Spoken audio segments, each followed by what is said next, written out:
Imagine a world where your healthcare isn't just, human hands, but robotic ones too.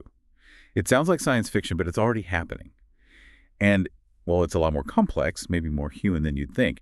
What happens when care, something so personal, involves machines? How does that actually change things for us? That's exactly what we're getting into today. We're looking at this really interesting review article towards the Sociology of Healthcare Robots. And our goal really is to break down how these machines aren't just tools for medicine, they're actually reshaping the very idea of care, messing with our ideas about human connection, and even making us ask some pretty deep questions about being human in this tech-heavy world. We're going to uncover some maybe surprising sociological angles on all this. Okay, let's dive in.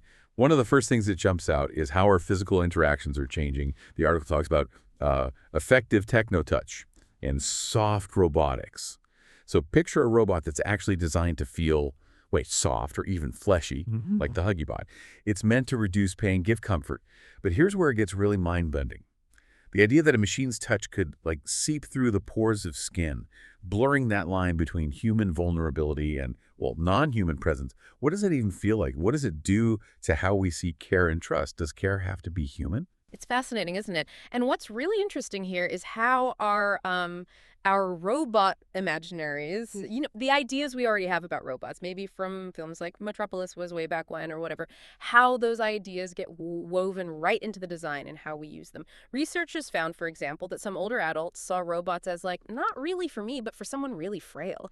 It just shows how our own views, even our biases, get kind of built into the technology. You see it in design choices too, making robots white because it looks clean. But does that unintentionally sideline a diverse human workforce, or those smart wife AI assistants? They can end up just reinforcing old gender stereotypes, can't they? So yeah, it makes you ask, are we just replicating our own biases in silicon? Are we building tech that just mirrors society instead of improving it? That's a really critical point. How our assumptions get baked right in from the start. But okay, moving from how we think about them or design them, what about the actual practical work of care? How does that change day to day? The article mentions this idea of mutual labor. So care isn't just flowing one way, from human to patient or even robot to patient. Apparently robots, because they're often kind of unfinished, they actually need us to care for them, maintenance, Yeah. adjustments. It's more of a two-way street, which is interesting. But that must bring up some tricky ethical stuff too, right? Like privacy.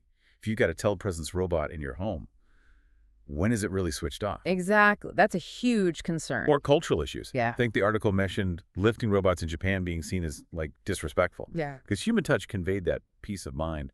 Right, that mutual labor bit is key. And sometimes, maybe counterintuitively, it can actually add more work for human caregivers.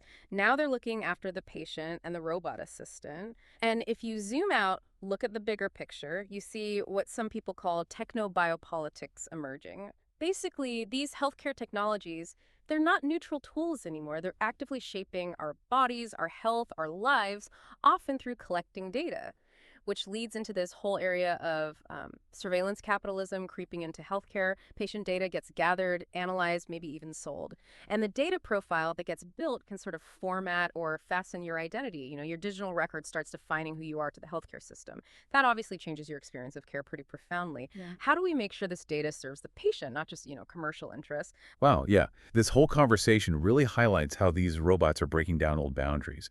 From the physical feeling of a soft robot making us question intimacy, right down to hidden algorithms shaping our data and identity. Yeah. It seems like care is becoming this complex mix, this shared responsibility between humans and machines. Absolutely. And this growing entanglement between us and these technologies, it's a huge moment for sociology, really. It forces us to ask, what does being human even mean when our bodies, how we care for each other, even our sense of self, are getting so tangled up with AI and robotics? It's definitely an ongoing debate, kind of unfinished, just like the robots themselves, maybe. But the answers will have massive implications for, everything, health, humanity, how we decide to define both going forward.